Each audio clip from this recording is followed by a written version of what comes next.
জল গরম হয়ে এসেছে, দেবো কিছু কাটা আলু, দিয়ে দেবো স্বাদ ও পরিমাণ মতো নুন।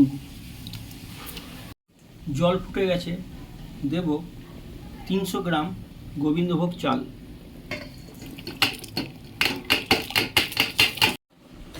চাল ফুটে এসেছে, 3 মিনিট পর দিয়ে দেবো কিছু কুমড়ো ও কাঁচা লঙ্কা।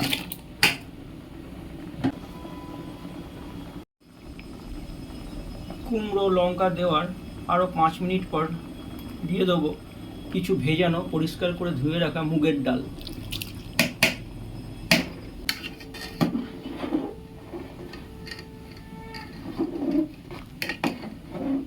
আজকের রান্নাটা সম্পূর্ণ নিরামিষ ও সাত্ত্বিক।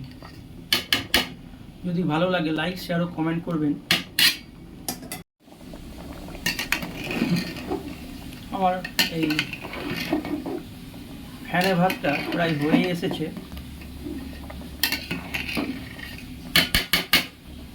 ভাত রান্নার উপর নির্ভর করে কীরকম জল নেওয়া হবে, কোনটা ফ্যান ভাত হবে, কোনটা পোলাও হবে, কোনটা শুধু ভাত হবে।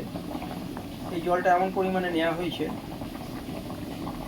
ওই কানা থেকে একটু নিচে নেওয়া হয়েছে, যাতে সেদ্ধ হয়ে একটু মাখা মাখা ফেনা ভাতে হয়ে থাকে।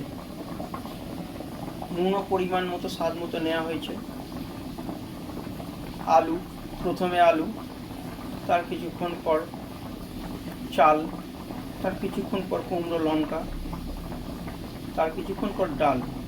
এইভাবে দিলে প্রত্যেকটা জিনিস সেদ্ধ হয়ে যাবে। আর ডালটা এমনভাবে পাবো গোটা গোটাও থাকবে, সেদ্ধও থাকবে। চলুন, আমার ফেনা ভাত রেডি, খেয়ে দিয়ে কাজে বেরোতে হবে।